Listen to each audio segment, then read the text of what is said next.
Bismillahirrahmanirrahim. I am Muhammad Yasir Hayat Malik, lecturer in mathematics, University of Education, Lahore, Johorabad campus. I am teaching you subject mathematical statistics, course code Math 3120. The course is designed for BS Mathematics 6th semester students and MSc Mathematics 2nd semester students. 19 lecture हम कर चुके हैं। 20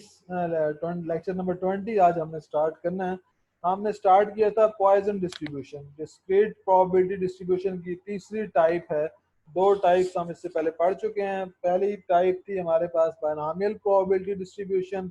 second थी hypergeometric probability distribution और third है हमारे पास poison probability distribution या Poisson distribution सिर्फ कहते हैं इसको इन शॉर्ट। तो इसके हमने डेरिवेशन की थी कि कैसे ड्राइव करते हैं। It is the limiting form of binomial distribution when p is so small and n is very large. ये कंडीशन हमें सेटिस्फाई करवानी होती है। तो आज इससे रिलेवेंट हम क्वेश्चन सॉल्व करेंगे पहले और फिर मोमेंट जनरेटिंग फंक्शन, इसके मोमेंट हम कैसे फाइंड कर सकते हैं, मोमेंट्स वो हम देखेंगे। तो क्वेश्चन से स्टार्ट करते हैं। क्वेश्चन नंबर 1 है हमारे पास, if x is a Poisson random variable with parameter mu equals to 2, find the probabilities for x equals to 0, 1, 2, 3 or more। तो x को पहले ही बता दिए, x एक पॉइजन रैंडम वेरिएबल है, पैरामीटर म्यू मीन हमें 2 दिया हुआ है, तो प्रोबेबिलिटीज फाइंड करनी है हमने x की 0, 1, 2, 3 और उससे ज़्यादा की। तो here the Poisson distribution is, इसका फार्मूला हमारे पास होता है p of x mu equals to e raised to power minus mu, mu raised to power x divided by x factorial, where x lies between 0 to up to so on means 0 to infinity। तो हमारे पास ये Poisson distribution का formula है। तो इसमें हम values put करेंगे और अपने आंसर तक पहुंचेंगे। The desired probabilities for x equals to 0, 1, 2, 3 or more are computed as below। probability of x equals to 0 पहले फाइंड कर लेते हैं, which is equal to means x हमारे पास वेरिएबल था, x की जगह पे हमने क्या कर दिया 0 पुट कर दिया और म्यू हमें 2 गिवन है क्वेश्चन में, तो म्यू हमारे पास 2 है। तो p of 0, 2 equals to e raised to power minus 2, 2 raised to power 0 divided by 0 factorial, which is equal to e raised to power minus 2 gives 0.135335। Next हम probability of x equals to 1 अगर find करना चाहते हैं तो उसका formula क्या होगा, p of 1, 2 which is equal to e raised to power minus 2,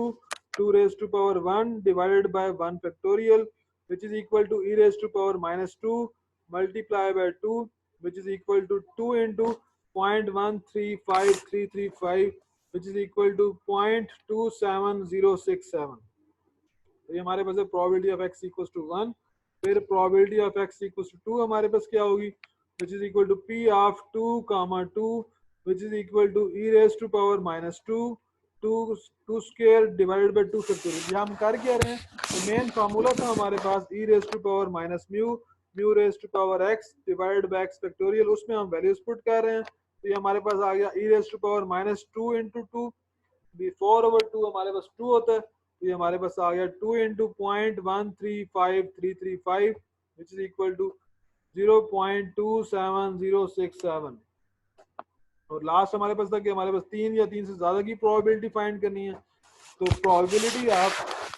x greater than equal to 3 equals to 1 minus probability of x less than 3। हम लिख सकते हैं 3 से ज्यादा की प्रोबेबिलिटी फाइंड करनी है, तो हम टोटल सम ऑफ प्रोबेबिलिटी हमारे पास क्या होता है, हमेशा क्या होता है 1 होता है। तो 1 में से अगर हम माइनस कर लें जो हमने probability of x less than 3, क्योंकि हमने कैलकुलेट किए हुए हैं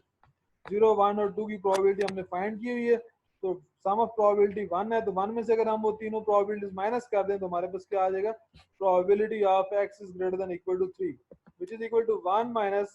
probability of x equals to 0 plus probability of x equals to 1 plus probability of x equals to 2, which is equal to 1 minus probability of x equals to 0 का answer आया था 0.135335, probability of x equals to 1 का answer आया था 0.27067 plus probability of x equals to 2 का answer आया था 0.27067,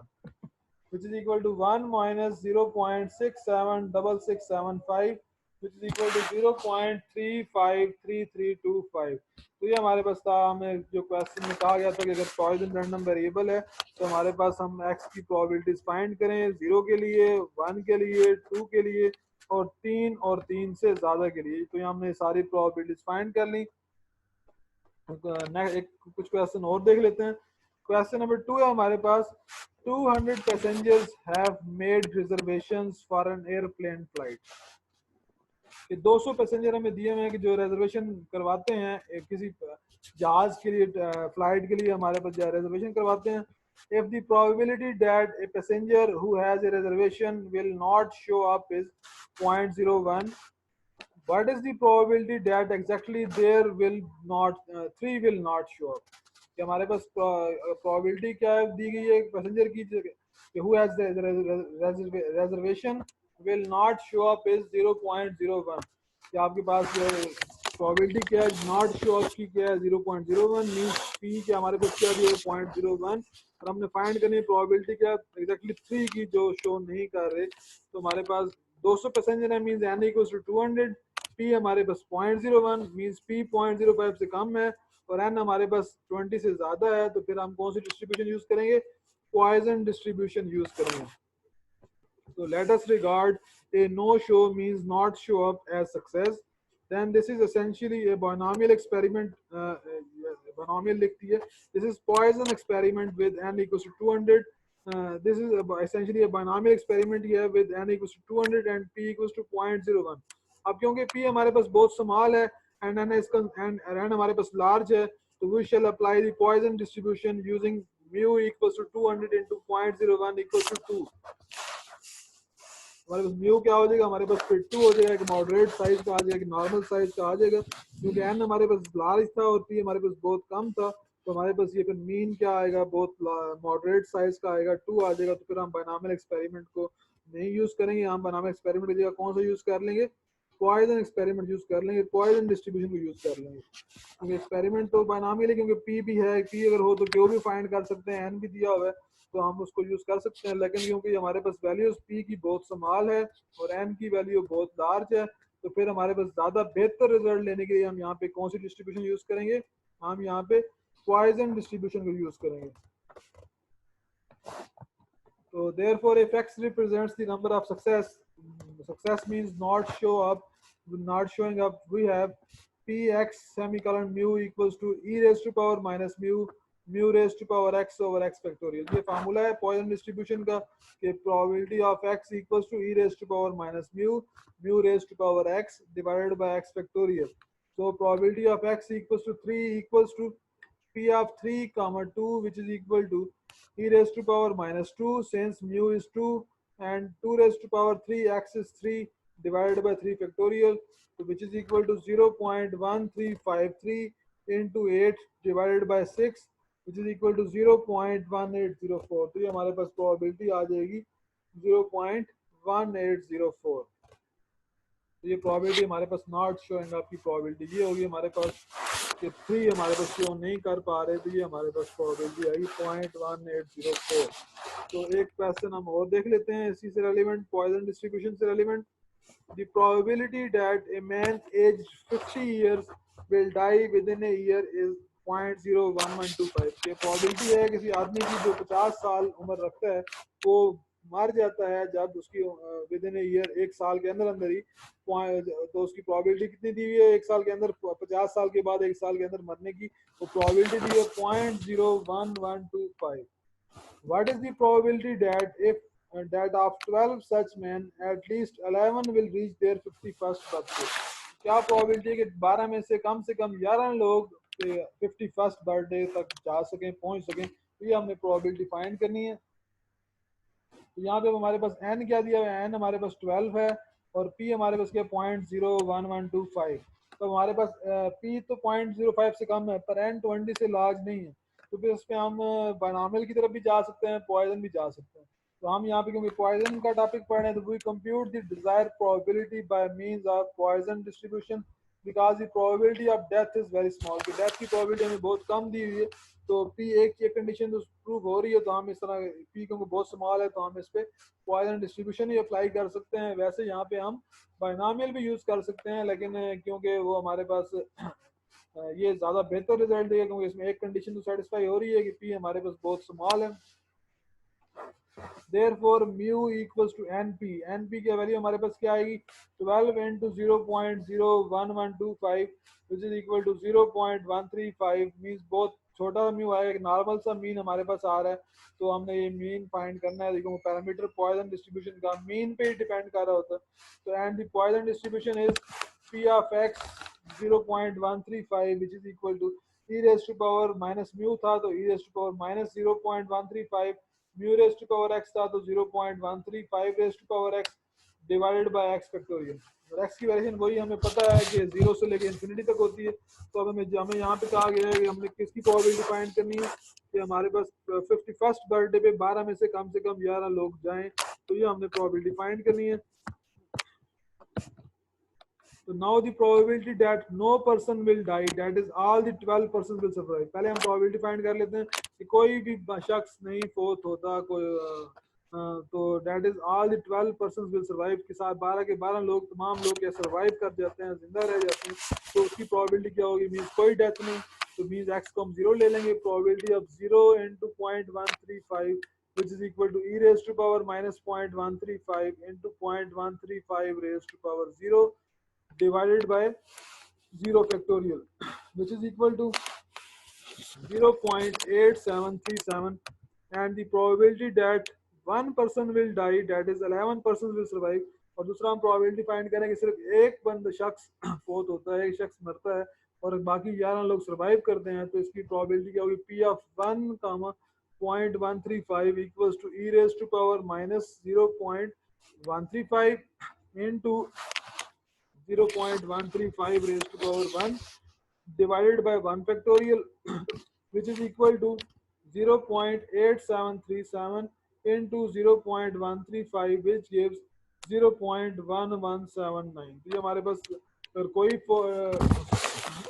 death नहीं हो रही, हमारे पास प्रोबेबिलिटी एट 0.0, और अगर एक डेथ हो रही है तो हमारे पास प्रोबेबिलिटी एट 0.1। तो ये हम कैलकुलेट कर ली। असल हमारा क्वेश्चन क्या था? Hence the probability that at least 11% will survive। हमने फाइंड करना है कि प्रोबेबिलिटी कम से कम 11 लोग सर्वाइव कर दें, मींस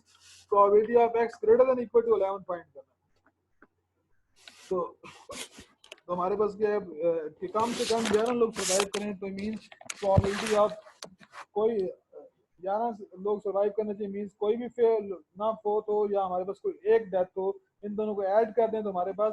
11 लोगों की प्रॉब्लम। 11 से ज्यादा क्या है, या 11 से ज्यादा मींस 12 के 12 सर्वाइव करें, इसका मतलब है 0 डेथ होगी, और अगर 11 सर्वाइव करें इसका मतलब है 1 डेथ होगी। ये दो हमने ये ऑलरेडी फाइंड कर चुके हैं, इनको हम सम कर देंगे।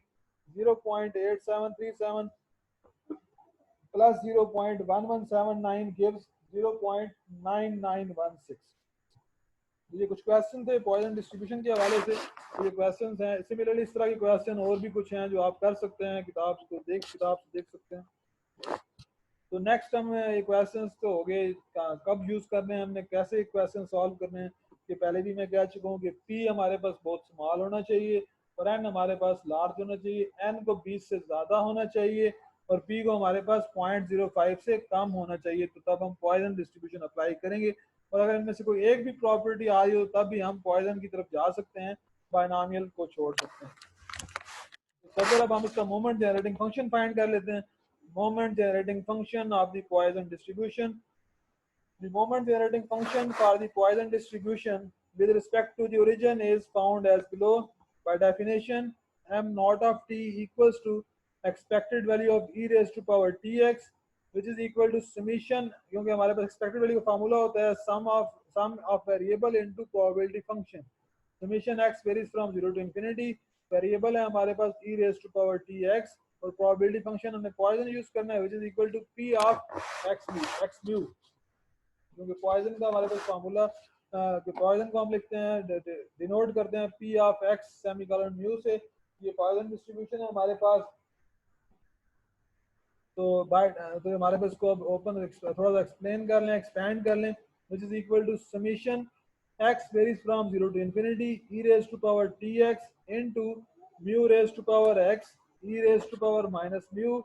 divided by x factorial which is equal to e raised to power minus mu constant था हमने बाहर लिख लिया summation x varies from 0 to infinity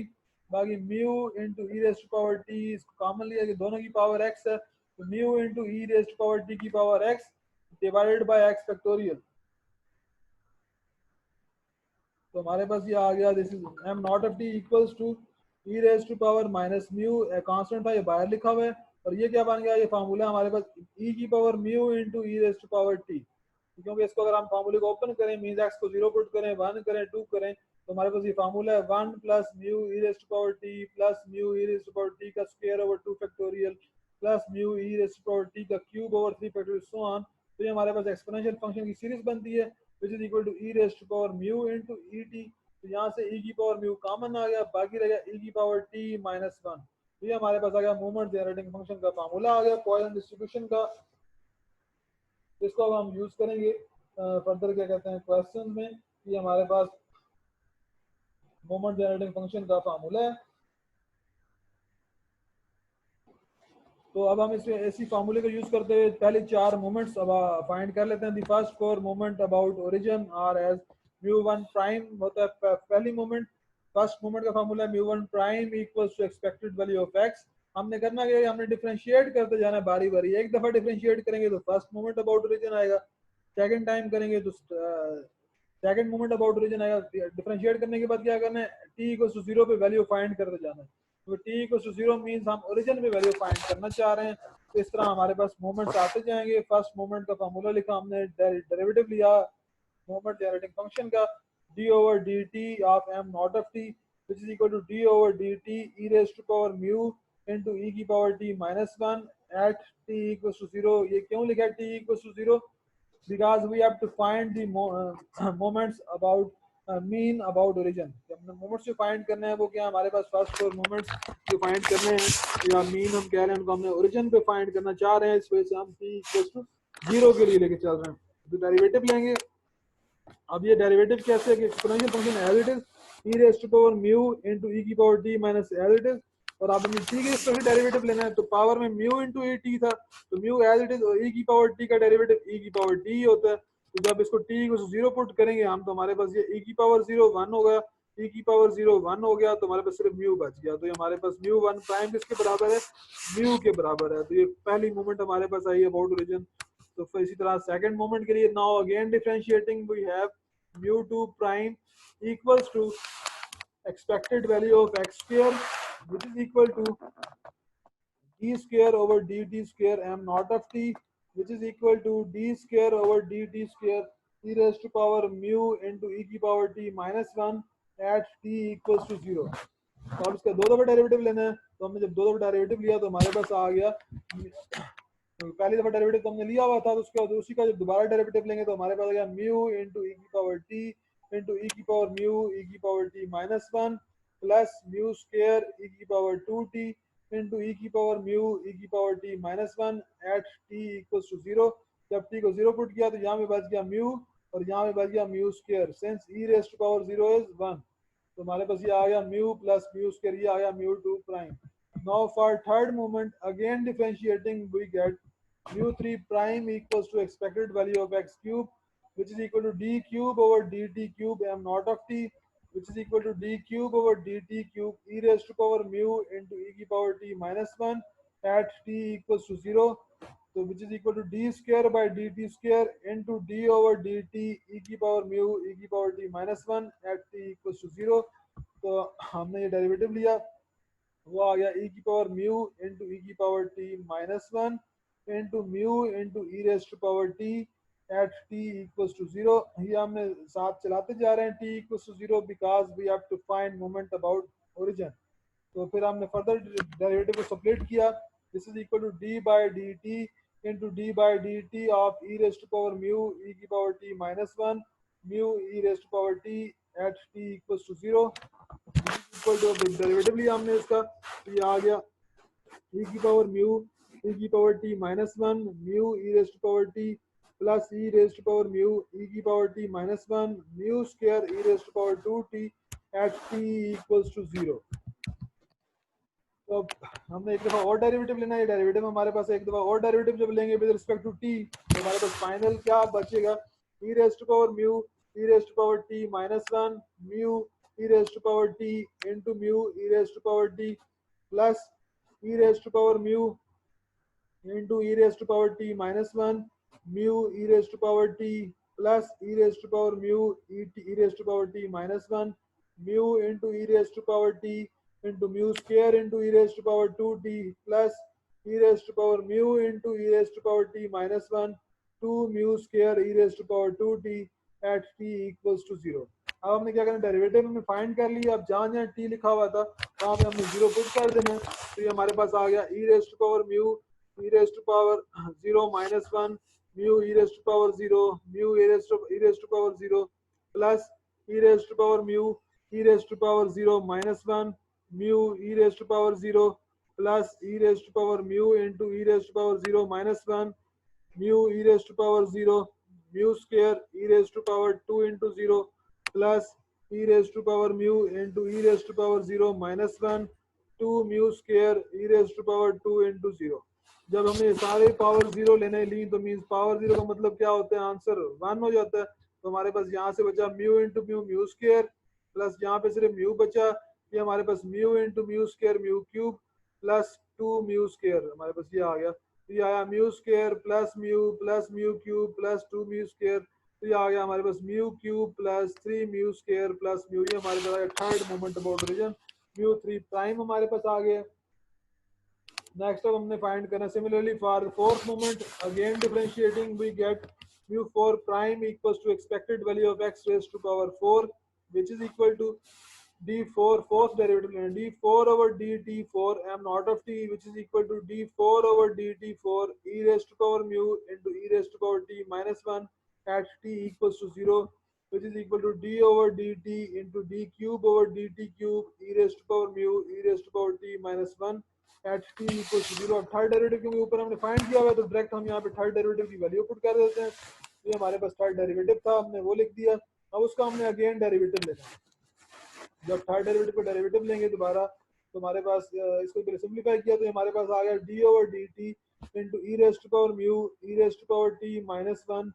mu cube e raised power three t plus three e raised power mu e raised power t minus one mu square e raised power two t plus e raised power mu e raised power t minus one mu e raised power t at t equals to 0। अब इसका derivative ले लेते हैं। ये हमारे पास आ गया e raised power mu e raised to power t minus 1 mu e raised to power t mu cube e raised to power 3t plus 3 e raised to power mu e raised to power t minus 1 mu cube e raised to power 3t plus 3 e raised to power mu e raised to power t minus 1 mu square e raised to power 2t mu e raised to power t plus 6 e raised to power mu into e raised to power t minus 1 mu square e raised to power 2t plus e raised to power mu into e raised to power t minus 1 mu e raised to power t mu e raised to power t plus e raised to power mu into e raised to power t minus 1 mu into e raised to power t at t equals to 0। हमने क्या किया इस equation का, हमने क्या लिया derivative again ले लिया। इसको हम नेक्स्ट क्या करना है टी जीरो पुट करना है, जहाँ जहाँ टी था हमने जीरो पुट किया तो हमारे पास फाइनल सिंप्लीफाई करने के बाद क्या आया mu 4 plus 3 mu cube plus 3 mu cube plus 6 mu square plus mu which gives mu 4 prime equals to mu 4 plus 6 mu cube plus 7 mu square plus 2। तो ये हमारे पास आएगा mu 4 plus 6 mu cube plus 7 mu square plus mu, ये हमारे पास आएगा mu 4 prime. तो ये हमने मोमेंट जेनरेटिंग फंक्शन फाइंड कर लिया है। तो क्वेश्चन आज पॉइजन डिस्ट्रीब्यूशन के नहीं दे रहा मैं, तो आपने खुद ही कर लेना है, किताब से देख लीजिएगा कि कौन से क्वेश्चन जो इससे रेलिवेंट है वो आप लोगों ने कर लेने हैं। तो आज के लिए हम इतना ही लेक्चर काफ़ी है। नेक्स्ट लेक्चर में हम देखेंगे पॉइजन डिस्ट्रीब्यूशन की प्रॉपर्टीज़ को, हम देखेंगे कि प्रॉपर्टीज़ क्या क्या हैं पॉइजन डिस्ट्रीब्यूशन की, वो हम डिस्कस करेंगे। Thank you students, take care, अल्लाह हाफिज़।